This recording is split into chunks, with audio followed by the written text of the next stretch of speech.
Hello friends, welcome back. आज हम UPSC और यूपीपीसीएस के लिए टेस्ट करने जा रहे हैं। आज है टेस्ट नंबर 4। देखते हैं क्वेश्चन नंबर 1।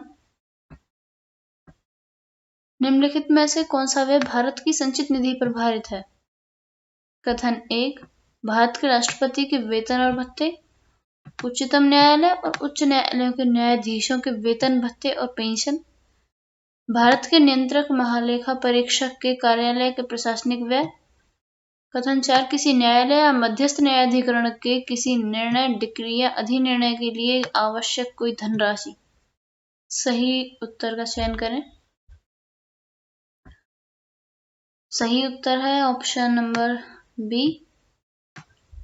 कथन 1, 3 और 4 सही हैं। 2 गलत है क्योंकि उच्च न्यायालयों के न्यायाधीशों के पेंशन, भत्ते और वेतन राज्य की संचित निधि पर भारित होते हैं, न कि भारत सरकार के। नेक्स्ट क्वेश्चन देखते हैं। लोकसभा अध्यक्ष के संबंध में निम्नलिखित कथनों पर विचार कीजिए। कथन 1, वह भारत में विधायी निकायों के पीठासीन अधिकारियों के सम्मेलन के पदेन अध्यक्ष के रूप में कार्य करता है। कथन 2, वह लोकसभा की सभी संसदीय समितियों का अध्यक्ष होता है। कथन 3, वह सदन के नेता के अनुरोध पर सदन की गुप्त बैठक की अनुमति दे सकता है। उपरोक्त में से कौन सा कथन सही है? सही उत्तर बताइए। इसका सही उत्तर है ऑप्शन सी। कथन 1 और 3 सही हैं, 2 गलत है। लोकसभा अध्यक्ष लोकसभा की सभी संसदीय समितियों के अध्यक्ष की नियुक्ति करता है और उनके कामकाज की निगरानी करता है, और वह स्वयं कार्यमंत्रणा समिति, नियम समिति और सामान्य प्रयोजन समिति का अध्यक्ष होता है। Next question. निम्नलिखित में से कौन गणपूर्ति के अभाव में लोकसभा की बैठक को स्थगित कर सकता है? सही उत्तर बताइए।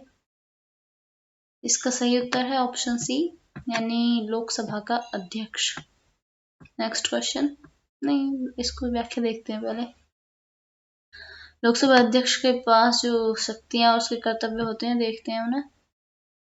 वह सदन के कामकाज के संचालन और उसकी कार्यवाही को विनियमित करने के लिए व्यवस्था और मर्यादा बनाए रखता है, और यह उसकी प्राथमिक जिम्मेदारी है, और इस संबंध में उसके पास अंतिम शक्ति होती है। उसका निर्णय अंतिम होता है, और वह भारत के संविधान, लोकसभा की प्रक्रिया, कार्य संचालन के नियम और सदन के भीतर संसदीय प्रक्रिया के प्रावधानों का अंतिम व्याख्याकार है। और वह गणपूर्ति के अभाव में सदन को स्थगित करता है या बैठक को स्थगित करता है, और सदन की बैठक का गठन करने के लिए गणपूर्ति जो होती है वह सदन की कुल संख्या का 10वां हिस्सा होती है। Next question. एक व्यक्ति को किसी राज्य की विधानसभा या विधान परिषद का सदस्य चुना और अयोग्य ठहराया जाएगा यदि वह भारत सरकार या पहली अनुसूची में निर्दिष्ट किसी राज्य सरकार के अधीन कोई लाभ का पद धारण करता है। सदस्यों की अयोग्यता के ऐसे प्रश्नों पर निर्णय किसके द्वारा लिया जाता है? सही उत्तर का चयन करें। इसका सही उत्तर है ऑप्शन डी, यानी निर्वाचन आयोग की सलाह पर राज्य के राज्यपाल द्वारा। नेक्स्ट क्वेश्चन देखते हैं। Question number 5। भारत की आकस्मिक निधि के संबंध में निम्नलिखित कथनों पर विचार कीजिए। कथन 1, इसे संसद के एक अधिनियम द्वारा स्थापित किया गया है। कथन 2, कार्यकारी कार्रवाई द्वारा संचालित, इसे भारत के राष्ट्रपति के नियंत्रण में रखा गया है। कथन 3, संसद से पूर्व अनुमति के बिना इसमें से कोई धन निकासी नहीं की जा सकती। सही उत्तर का चयन करें। इसका सही उत्तर है ऑप्शन बी। कथन 1 और 2 सही हैं। संसद ने 1950 में भारत की आकस्मिक निधि का अधिनियम द्वारा गठन किया था, और राष्ट्रपति द्वारा इसका वो रखा जाता है ध्यान। और राष्ट्रपति संसद द्वारा अनुमति मिलने तक अप्रत्याशित व्यय को पूरा करने के लिए इसमें से अग्रिम राशि जमा करके उसका प्रयोग कर सकते हैं। और ऐसे अप्रत्याशित व्यय के लिए संसदीय अनुमोदन प्राप्त किया जाता है। अनुमोदन के बाद आकस्मिक निधि की प्रतिपूर्ति के लिए समेकित निधि से समान राशि आहरित की जाती है। यह कोष राष्ट्रपति की ओर से वित्त सचिव के पास होता है। क्वेश्चन नंबर 6, प्रोटेम स्पीकर यानी प्रोटेम अध्यक्ष के बारे में निम्नलिखित कथनों पर विचार कीजिए। कथन 1, उसे लोकसभा द्वारा सदन के सदस्यों में से चुना जाता है। कथन 2, वह तब तक लोकसभा की बैठकों की अध्यक्षता करता है जब तक कि नए निर्वाचित अध्यक्ष संसदीय प्रक्रियाओं से परिचित नहीं हो जाते। कथन 3, प्रोटेम अध्यक्ष को अध्यक्ष की सभी शक्तियां प्राप्त होती हैं। सही उत्तर बताइए। इसका उत्तर है ऑप्शन बी, यानी केवल बी कथन सही है।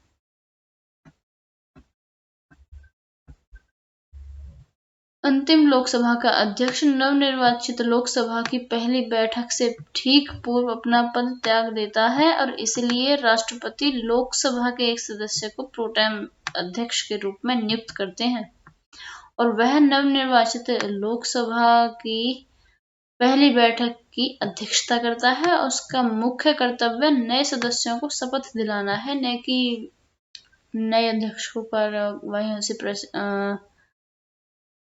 कार्यवाहियों से वो कराना। नेक्स्ट क्वेश्चन देखते हैं। क्वेश्चन नंबर 7, विधानसभा के सामूहिक विशेषाधिकार के अंतर्गत निम्नलिखित में से कौन से शामिल हैं? कथन 1, यह बाहरी लोगों को अपनी कार्यवाही से बाहर कर सकता है और कुछ महत्वपूर्ण मामलों पर चर्चा करने के लिए गुप्त बैठकें कर सकता है।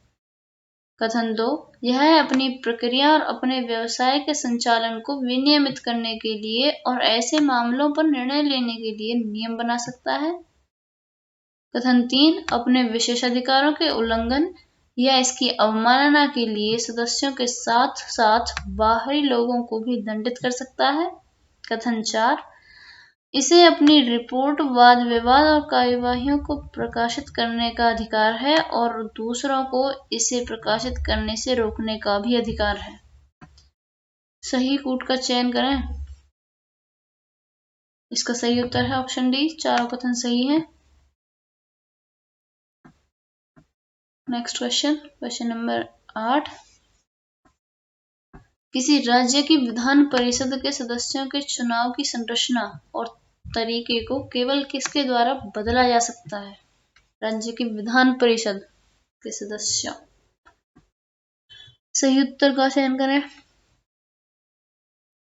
इसका सही उत्तर ऑप्शन सी, यानी संसद के कानून के द्वारा। नेक्स्ट क्वेश्चन देखते हैं। क्वेश्चन नंबर 9, निम्नलिखित कथनों पर विचार कीजिए। कथन 1, 10वीं अनुसूची को 1985 में 42वें संविधान संशोधन द्वारा जोड़ा गया था।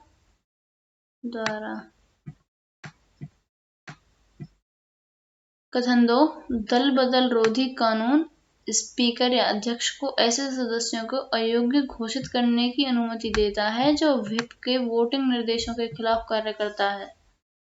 कथन 3, दल बदल निरोधक कानून पार्टी गठबंधन के दल परिवर्तन को रोककर सरकार को स्थिरता प्रदान करता है। सही उत्तर का चयन करें। ये 1985 में 42वें संविधान संशोधन द्वारा किया गया था या फिर 52वें? सही उत्तर बताइए। इसका सही उत्तर है ऑप्शन सी, यानी 2 और 3 कथन सही हैं। इसे 1985 में 52वें संविधान संशोधन द्वारा जोड़ा गया था संविधान में। नेक्स्ट क्वेश्चन, क्वेश्चन नंबर 10, मौलिक अधिकारों के संबंध में निम्नलिखित कथनों पर विचार कीजिए। कथन 1, वे निरपेक्ष नहीं बल्कि सीमित हैं। कथन 2, वे प्रकृति में अस्थायी हैं। कथन 3, वे न्यायोचित हैं जो व्यक्तियों को उनके प्रवर्तन के लिए अदालतों में जाने की अनुमति देते हैं। उपरोक्त में से कौन सा कथन सही है? सही उत्तर का चयन करें। पहला कथन सही है, वे निरपेक्ष नहीं है, सीमित हैं। दूसरा गलत है क्योंकि वे अस्थायी हैं, संसद के द्वारा उन्हें कानून बनाकर कुछ समय के लिए हटाया भी जा सकता है, जैसे इमरजेंसी में। और वे न्यायोचित हैं जो व्यक्तियों को उनके प्रवर्तन के लिए अदालतों में जाने की अनुमति देते हैं। कथन 3 सही है, तो सही उत्तर है ऑप्शन सी। मौलिक अधिकार निरपेक्ष नहीं बल्कि सीमित हैं। राज्य उन पर युक्त प्रबंधन लगा सकती है। युक्त। Next question number 11। संविधान भारत के नागरिकों को निम्नलिखित में से कौन से विशेष अधिकार प्रदान करता है जो विदेशियों को प्राप्त नहीं है? पहला, प्रारंभिक शिक्षा का अधिकार, वाक और अभिव्यक्ति की स्वतंत्रता का अधिकार, शोषण के विरुद्ध अधिकार। सही उत्तर कूट का चयन करें। तो देखिए, प्रारंभिक शिक्षा का अधिकार सभी को है और शोषण के विरुद्ध अधिकार भी सभी को है, लेकिन वाक और अभिव्यक्ति की स्वतंत्रता का अधिकार केवल भारतीयों को है, ये विदेशियों को नहीं है। तो ऑप्शन कौन सा सही होगा?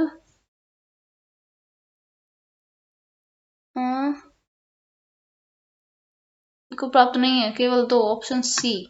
ऑप्शन सी सही है।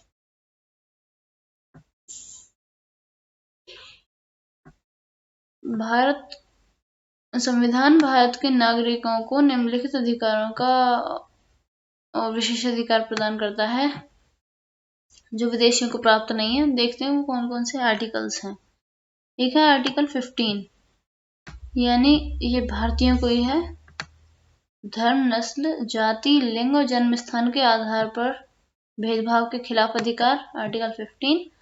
सार्वजनिक रोजगार के मामले में अवसर की समानता का अधिकार, आर्टिकल 16।